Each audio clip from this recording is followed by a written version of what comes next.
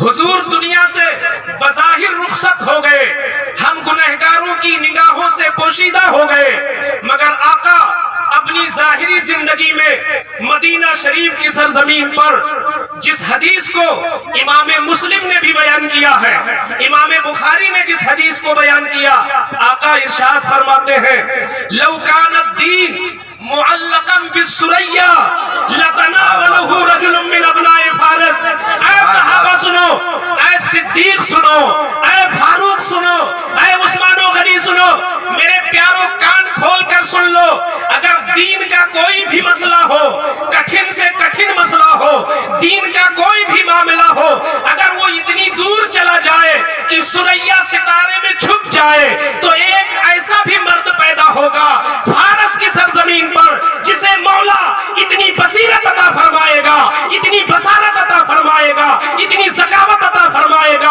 اتنی ذہانت عطا فرمائے گا، اتنی صلاحیت عطا فرمائے گا، وہ اتنا بڑا محدث ہوگا، وہ اتنا بڑا فقیہ ہوگا، وہ اتنا بڑا مفسر ہوگا، وہ اتنا بڑا علم والا ہوگا کہ دین و قرآن کا کوئی بھی مسئلہ اگر آسمان میں چھپ جائے تو اپنی صلاحیت سے وہاں سے بھی نکال لائے گا۔ نعرہ تکبیر، نعرہ رسالت، مسلک اعلی حضرت فیضان امام اعظم ابو حنیفہ جامعہ رضویہ تاج الاسلام حضرت علامہ مفتی شیر محمد صاحب قبلہ، نعرہ تکبیر، سبحان اللہ سبحان اللہ۔ محدثین ارشاد فرماتے ہیں کہ کیسے ہم جانیں کہ اس حدیث میں مراد امام اعظم ہی ہے؟ یہ کون لفظ ہے جو اس بات پہ دلالت کرتا ہے کہ میرے آقا نے امام اعظم ہی کو مراد لیا ہے؟ تو تمام محدثین ارشاد فرماتے ہیں کہ حضور کے اس ارشاد کے بعد امام اعظم ابو حنیفہ کی ولادت تک فارس کی سرزمین پر اتنا زبردست کوئی محدث پیدا ہی نہیں ہوا ہے، اس لیے مراد میرے امام اعظم ابو حنیفہ۔ سبحان اللہ سبحان اللہ۔ آپ ابھی پیدا نہیں ہوئے، آپ کے دادا اپنے بیٹے یعنی امام اعظم کے والد گرامی سیدنا ثابت رضی اللہ تعالیٰ عنہ ابھی 2 سال کے ہیں، تو آپ رئیس خانوادے کے تھے، تو دادا جان نے حضرت ثابت یعنی امام اعظم کے والد کو گود میں لیا اور لے کر کے مولا علی کی بارگاہ میں پہنچے۔ مولا علی کی بارگاہ میں فالودہ پیش کیا اور فالودہ پیش کرنے کے بعد گزارش کیا۔ یہاں ایک بات اور عرض کر دوں، یہ بڑا پرانا حسین طریقہ ہے کہ اگر علماء کی بارگاہ میں دعائیں کراؤ تو نذرانے لے کے جاؤ، کچھ ان کی توجہ لینے کے لیے، ان کے قلب کو ٹھنڈک لینے کے لیے۔ یہ اس لیے نہیں کہ میں لالچ میں بول رہا ہوں، یہ ہمارے بزرگوں کی سنت ہے، امام اعظم کے دادا کی سنت ہے کہ مولا علی سے دعا کرا رہے ہیں تو نذرانہ پہلے پیش کر رہے ہیں۔ پیش فرما کر عرض کرتے ہیں حضور میرے اس بیٹے کے لیے دعا کر دیجئے۔ میں بتاؤں کیا کبھی 2 سال کے بچے کو کسی نے دعا دی ہو تو یہ دعا دی ہو کہ اللہ تعالیٰ اس بچے کی نسل میں برکت عطا فرمائے؟ 2 سال کے بچے کو یہ دعا نہیں دی جاتی ہے، یہ شادی شدہ کو دی جاتی ہے۔ شادی شدہ کے لیے یہ دعائیں ہوتی ہیں۔ 2 سال کے بچے کو کہا جاتا ہے اللہ اس کی عمر لمبی کرے، اسے اللہ تعالیٰ عالم بنائے، یہ دعائیں ہوتی ہیں۔ مگر مولا علی کی نگاہ ذرا دیکھو، دعا جب کرتے ہیں تو یوں دعا کرتے ہیں میرے مولا اس بچے کی نسل میں خوب برکت نصیب فرما۔ تو علماء فرماتے ہیں کہ مولا علی کی نگاہ حضرت ثابت پر نہیں تھی بلکہ حضرت ثابت کے نطفے سے پیدا ہونے والے امام اعظم پر ان کی نگاہ تھی۔ تو گویا کہ جہاں امام اعظم مصطفیٰ کی بشارت کا نام ہے وہی مولا علی کی دعاؤں کا بھی نام ہے۔ واہ واہ واہ، سبحان اللہ سبحان اللہ۔ نعرہ تکبیر، نعرہ رسالت، زندہ باد، سبحان اللہ۔ آپ دیکھو اس عظیم ہستی کو، میں بھی بتاؤں گا ان کا احسان کتنا۔ کوئی بھی رضوی، کوئی بھی نوری، کوئی بھی برکاتی، کوئی بھی چشتی، کوئی بھی اشرفی، کیا امام اعظم سے وہ سبک دوش ہو سکتا ہے؟ امام اعظم وہ ہے کہ اللہ نے قرآن عظیم کو فاران کی چوٹی پر ڈائریکٹ نہیں اتارا، جبکہ قرآن میں سب کچھ موجود ہے۔ ہر خشک و تر قرآن میں ہے، ہر جزو و کل قرآن میں ہے، ہر صغیر و کبیر قرآن میں ہے، لیکن کیا قرآن ڈائریکٹ یوں ہی اتر گیا؟ قرآن سمجھانے کے لیے مصطفیٰ کو پیدا کیا اللہ نے، قرآن کو بتانے کے لیے اللہ نے مصطفیٰ کو معلم بنا کے بھیجا، حضور نے حدیثوں کے ذریعے قرآن کی شرح کر دیا۔ تو جب حدیث کے ذریعے قرآن کی شرح ہو گئی تو ہم نے الحمد کا مطلب سمجھ لیا، ہم نے سورتوں کا معنی جان لیا، ہم نے آیتوں کا معنی جان لیا، لیکن حضور جو فرما رہے تھے وہ ہماری زبان میں نہیں، حضور جو فرما رہے تھے وہ حدیثیں تھیں، وہ حدیثیں تھی، سننے والے صحابہ تھے، صحابہ کرام نے حدیثوں کو سنا اور ان حدیثوں کے ذریعے انہوں نے قرآن کو سمجھ لیا، ان حدیثوں کے ذریعے قرآن کی صورتوں کو سمجھ لیا، ان حدیثوں کے ذریعے قرآن کے معانی کو سمجھ لیا، اور جہاں بھی دقت ہوئی تو حضور موجود ہے، جا کر کے ڈائریکٹ سمجھ لیا، حضور موجود ہے ڈائریکٹ سمجھ لیا۔ لیکن حضور کے دنیا سے جانے کے بعد اور صحابہ کے دنیا کے جانے کے بعد جب تابعین کا دور آیا ہے، جب تابعین کا دور آیا ہے، تو میں کہنا چاہتا ہوں ایسے زمانے میں حضور بظاہر موجود نہیں ہے کہ حضور سے ڈائریکٹ ہم کوئی مسئلہ پوچھ لیں، اور صحابہ چونکہ ان کا علم الگ تھا، ان کی فہم الگ تھی، جو زمانہ گزرتا جا رہا ہے علم گھٹتا جا رہا ہے، ذہانت گھٹتی جا رہی ہے، ذکاوت گھٹتی جا رہی ہے۔ جب تابعین کا دور آیا، اب صحابی نہیں ہے، تو اللہ نے اپنے کرم سے، اپنی خاص عطا سے سیدنا امام اعظم ابو حنیفہ کو پیدا کر دیا، جنہوں نے حدیث کی تشریح کر کے امت کو بتا دیا کہ تم نمازیں کیسے پڑھو، تم روزے کیسے رکھو، تم زکات کس طرح دو، تم حج کس طرح کرو، تم ختنہ کس طرح کرو، تم شادی کس طرح کرو۔ یہ امام اعظم کی عطا ہے، ورنہ ہم یوں ہی گلیوں میں گھومتے ہمیں منزل نظر نہ آتی۔ بے شک بے شک، سبحان اللہ سبحان اللہ۔ امام اعظم ابو حنیفہ ابھی بچپن میں، اللہ کہتے ہیں نا، شیخ سعدی نے لکھا ہے بالائے سرش سے ہوش مندی، میتاب ستارے سر بلندی۔ جو بچے بہت اونچی منزل پہ جانے والے ہوتے ہیں تو بچپن ہی سے ان کی پیشانی پہ وہ آثار نمایاں ہوتے ہیں۔ سیدنا امام اعظم انہی خوش بختوں میں تھے۔ ابھی مکتب میں پڑھنے کی عمر ہے، ایک بہت بڑے عالم دین اس بات کو نقل کیا ہے، حضور صدر الافاضل نے اپنی تفسیر خزائن العرفان میں، اس لیے میں حوالہ دے رہا ہوں، اہل علم ہے وہ اسے دیکھ سکتے ہیں۔ سیدنا حضور صدر الافاضل اس واقعے کے تحت جہاں حضرت سلیمان علیہ السلام کے تخت کا ذکر ہے، وہاں پر حضور صدر الافاضل نے ایک واقعہ تحریر کیا ہے کہ امام اعظم کی ابھی عمر چھوٹی سی ہے، اور ایک بہت بڑے عالم، ایک بہت بڑے محدث کوفہ میں آ گئے۔ ان کو اپنے علم کا بڑا غرہ تھا، اور انہوں نے اعلان کر دیا کہ اے کوفہ والو، تم کوئی بھی مسئلہ مجھ سے پوچھ سکتے ہو، کوئی بھی مسئلہ مجھ سے معلوم کر سکتے ہو۔ تو لوگ حیرت سے ان کا چہرہ تک رہے تھے، کسی کی ہمت نہیں تھی کون مسئلہ ان سے پوچھ لے۔ سیدنا امام اعظم ابو حنیفہ بھی نوعمر ہے، حاضر ہوئے اور عرض کرتے ہیں کہ اگر اجازت دے تو ایک چھوٹا سا مسئلہ میں دریافت کر لوں، آپ کی اجازت دو تو ایک چھوٹا سا مسئلہ پوچھ لوں۔ فرماتے ہیں بیٹا بتاؤ کون سا مسئلہ ہے؟ تو ذرا دیکھو دقت نظر،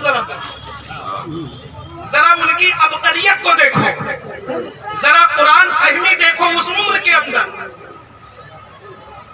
عرض کرتے ہیں سوال کہ حضور یہ بتا دیں کہ جب حضرت سلیمان علیہ السلام اپنے تخت پر بیٹھ کر ہوا کے کندھے پر اڑ رہے تھے تو 3 میل کی دوری سے ایک چیونٹی نے کہا تھا کہ اے سہیلیوں بلوں میں گھس جاؤ، وہ دیکھو تخت سلیمان آ رہا ہے۔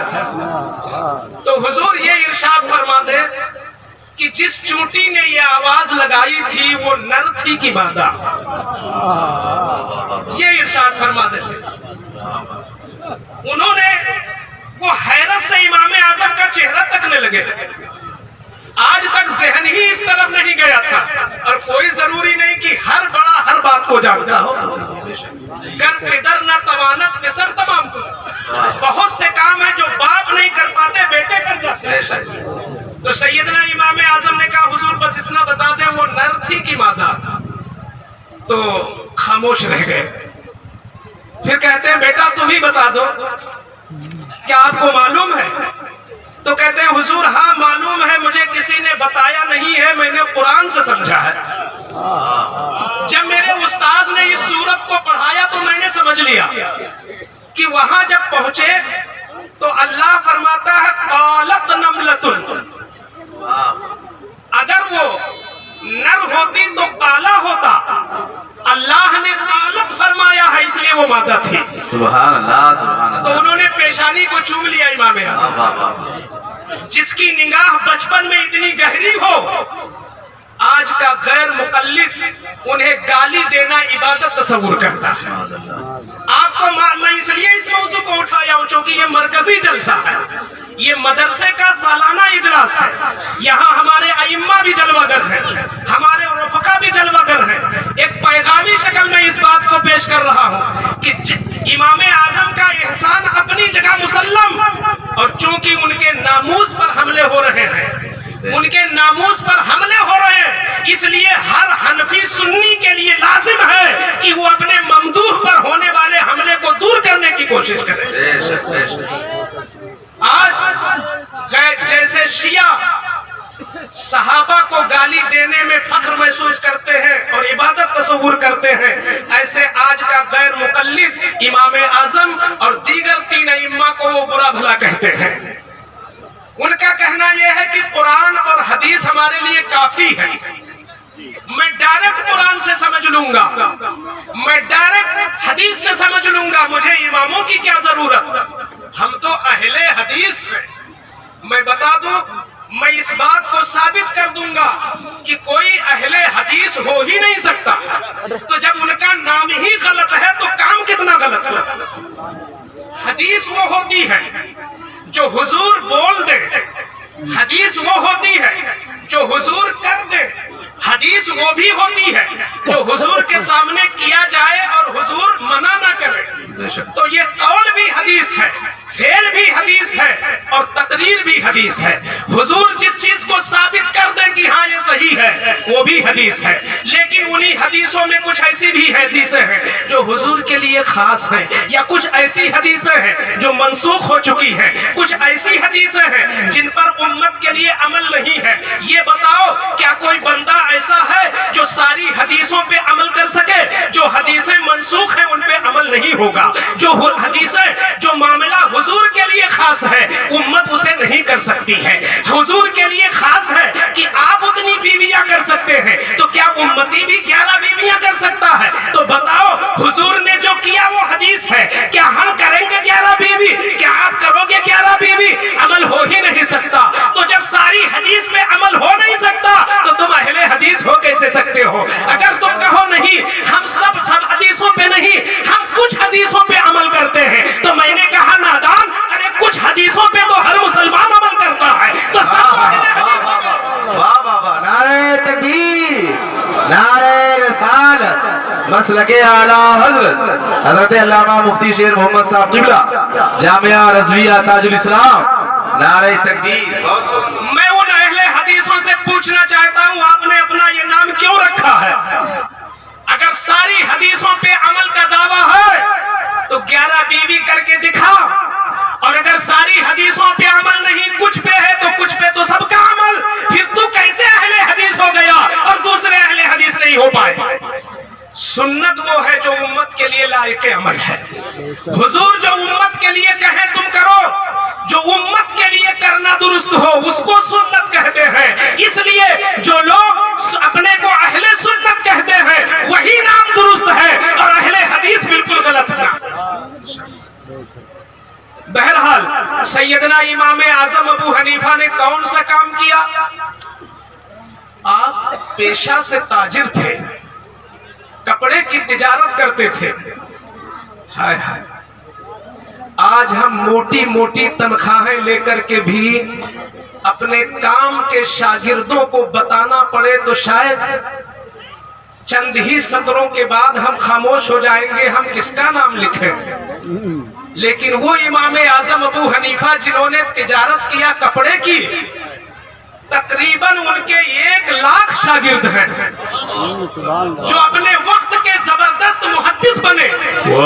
یہ امام اعظم ہے، 1,00,000 شاگردوں کو جنہوں نے پیدا کیا. اس کے بعد 40 بڑے بڑے شاگردوں کو چنا، جن میں نام ہے امام ابو یوسف کا، جن میں نام ہے سیدنا امام محمد کا.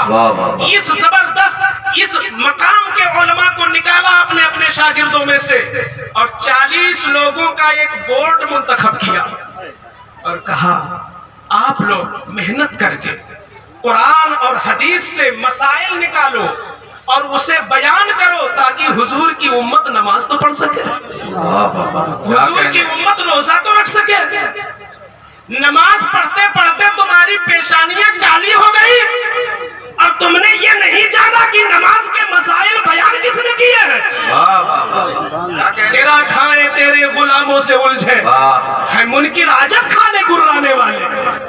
سیدنا امام اعظم کا یہ امت رسول پر زبردست احسان ہے کہ جنہوں نے 40 علماء کا بورڈ صرف اس لیے بنایا تھا کہ تاکہ قرآن و حدیث کے مسائل کو نکال کر کے بیان کرے تاکہ امتی عمل تو کر سکے.